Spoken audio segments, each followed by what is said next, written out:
Hello everyone and welcome to another brilliant game you guys requested me to show. It's again from the 23rd European Team Championship, and it's Team France versus Team Turkey. Alireza Firouzja on board 1 versus Mustafa Yilmaz on board 1 representing Turkey. It's a really wild game. It features, a really, really awesome move. We're going to use it as a pause the video moment. So without further ado, let's check it out. Firouzja with the white pieces opens with e4.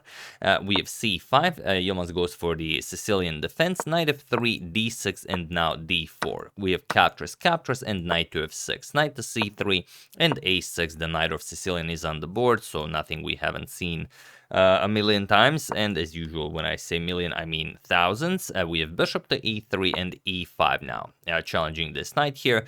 So this is the English attack, basically knight to b3 and bishop to e6 now. We have queen to d2, preparing the castle queen side, and knight b to d7. So the knight can come to c5, but more often than not, something like b5 is going to be played, knight to b6, and then knight to c4 to attack the queen and the bishop, and white, most often against the Najdorf, has to give up the light square bishop. So here we have castles queen side and bishop to e7. We have h3, taking care of the g4 square, and now we have b5. Black starts the attack on the queen side without still having castled the king side.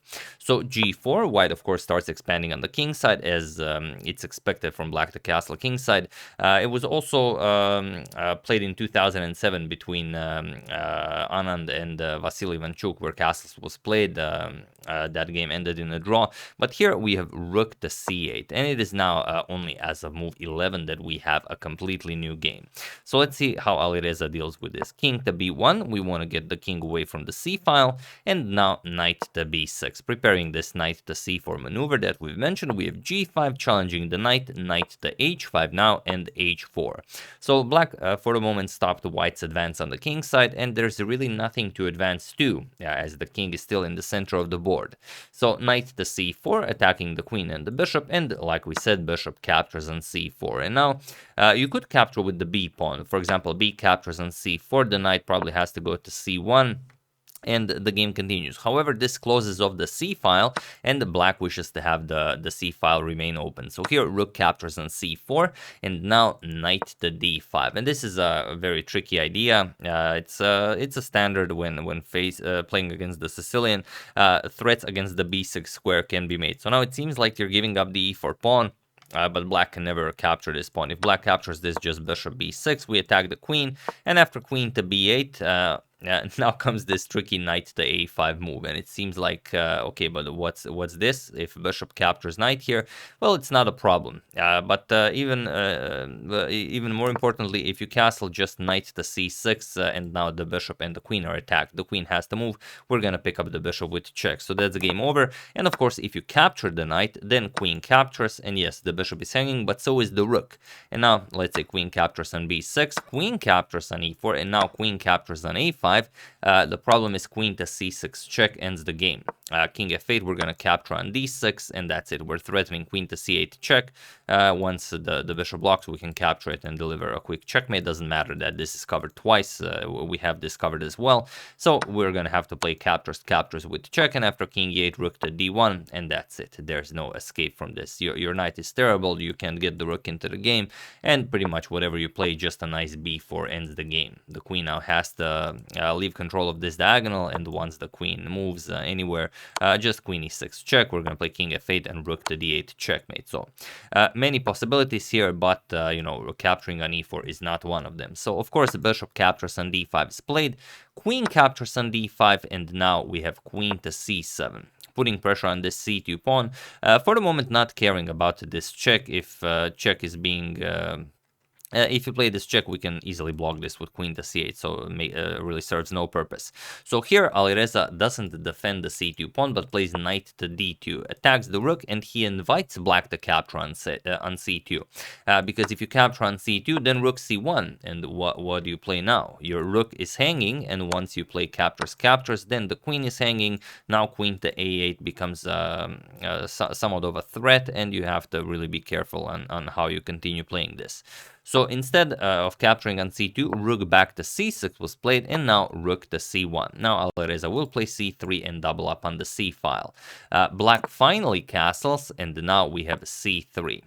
But in doing all of this, Black achieved one thing. Black achieved the shift of the game to the queen side. So Alireza can't continue pushing on the king side. There's nothing to push with. The pawns are nicely blockaded, and you can never push f4. The knight and pawn are making sure of that. So if anything is to be pushed, it's to be pushed on the queen side. So g6, now the knight can even come back into the game. We have some maybe knight to g7 to e6, and rook to c2.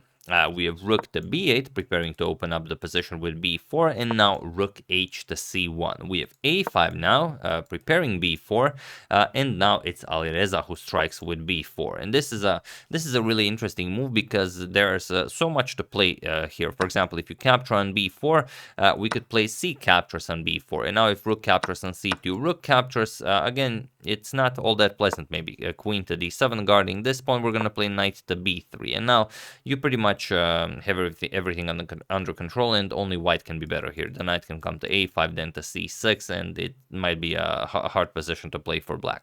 So instead, rook to c8, with the idea of giving up the b5 pawn for the c3 pawn, as now the c3 pawn is attacked 3 times.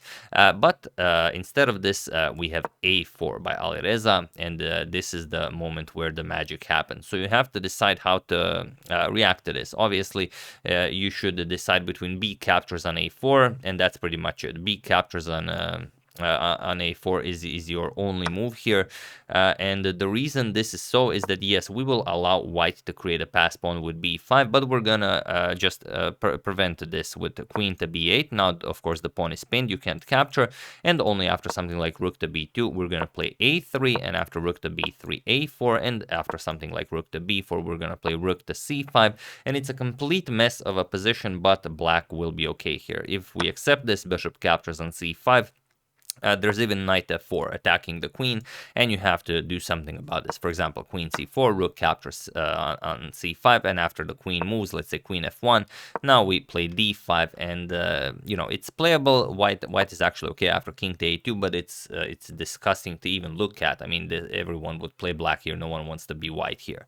So this is how you have to approach this, with b captures on a4. However, in the game, a captures on b4 was played, and this is much different.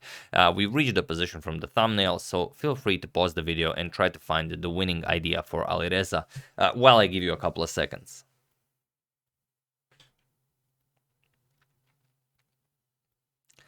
So for those of you who were able to do it, congratulations on always trying to look for ways to part with your queen. And for those of you who just want to enjoy the show, it is of course queen captures on c6. Yes, that's the good stuff. It looks like a completely crazy move. Like what is even happening here? How is such a move even possible? But it works like a charm. Just queen captures on c6, and now c captures on b4. And what can black play here? If you want to keep your queen into the game, let's say queen to d7, we simply capture the rook. We do this with check, king g7, and now even a5. And now this pass pawn is a monster. The other rook is coming to c7. There's simply nothing black can do here. If d5 trying to create some threats here, we still play rook 1 to c7. And now if you go here to go after the pawn, we just play bishop to c5, and then you're going to lose this bishop, and well, there's no coming back from this. And even queen to e6, we just attack the bishop one more time. You're going to lose the bishop on the next move, and that's all there is to it. There's no playing this for black. So black did the only thing black could. He decided to give back the queen. We have queen captures on c2, rook captures on c2, and this is what Alireza had to see in order to sacrifice the queen the way he did. It's impossible for black to go for this endgame. Rook captures, king captures, and b captures on a4. It seems like it should be possible because the material is equal, but after b5 the position is winning for white, and of course Alireza calculated that perfectly, because after the bishop tries to defend, we're going to push b6, the bishop defends this, and after, let's say, knight f4, we want to bring our knight into the game, b7, bishop c7, guarding the queening square, bishop a7, and the next move we bring a queen into the game, and we win this endgame. It's as simple as that, it would seem. So after rook captures on c2, of course this trade is impossible. Rook to b8 is played, but now Alireza creates a pass pawn. He plays a5, we have knight to f4, finally the knight is being brought back into the game. Now rook to c7. bringing this rook to the 7th rank, which also, of course, means promoting it to a pig. The bishop is hanging here, so bishop to d8, and now rook to d7, attacking the d6 pawn, and now knight to d3. Black wants to give up the d6 pawn for the b4 pawn, so now we play a6. How do you defend against this? Knight captures on b4, black wins the pawn here, a7 attacks the rook. We have rook to a8, and now rook captures on d6, winning back the pawn, preventing this bishop from ever coming to the b6 square, and the a7 pawn is now nicely defended. This rook is pretty much stuck here guarding that light a8 square forever. So bishop to c7 attacking the rook. We just play rook to d7 attacking the bishop. We have knight to a6 defending the bishop, and now rook to d5 attacking the b5 pawn, and also knight to f3 will also go after the e5 pawn. So there's really no way for black to hold this. Bishop to a5 was played attacking this knight. You could try something like b4 trying to save that, but still knight f3, and like I said, you can't defend this pawn. So in the game, bishop to a5 was played as black was very, very low on time here, and Alireza just played knight to b3, and it was in this position on move 36 that Mustafa Yilmaz resigned the game, as there is nothing more to be done here. So the bishop is hanging, the pawn is hanging, the b5 pawn is hanging, and whatever you do, it will simply be insufficient wherever the bishop moves to. We're just going to capture on b5, and there's no way for black to even try to play this. We're still going to win the e5 pawn, and black will simply be down too much material. But I think the real reason black resigned so early on is that he was incredibly low on time. He was down to some 38 seconds on the clock, whereas Alireza had almost, I think, 15 minutes. So yeah, really, really impressive game, really a sharp variation of the Sicilian, and it all comes down to this, where Alireza pushes a4 and b captures on a4 is playable, and it is the only move for black to play, and a captures on b4 loses the game, but you have to see this beautiful queen captures on c6 move that Alireza played, and it was all downhill from for black from here. So really impressive, and for Alireza this means that he is now on 3.5 out of 4 in this Euro Team Championship, which is incredibly impressive. He only drew the game against Ivan Šarić, and for those of you who enjoy seeing the shifts in rating, this is the current live standings. So Alireza is now to 2789.7, so he is 3 points behind Fabiano Caruana. One more win could catapult him in that world number 3 spot, and then Dingliren is next, and we'll see how long will it take him to reach Magnus if such a thing ever happens. But this is the world top 23 for the moment. If you guys are interested in that, you can check it out. So yeah, very impressive. We'll see what happens next for our good friend Alireza. That was the game. Hope you guys enjoyed it. I would like to thank Dave Neve, Dylan Streeter, Benjamin Echenlor, Branislav Pavicic, and Frank Plui for your contribution to my channel. Thank you a lot. I really appreciate it. As usual, you can check 2 of my previous videos here. Thank you all for watching, and I will see you soon, continuing to check up on your wonderful suggestions and whatever else is happening in the chess world. So thank you all. I will see you soon, and have an excellent rest of your day.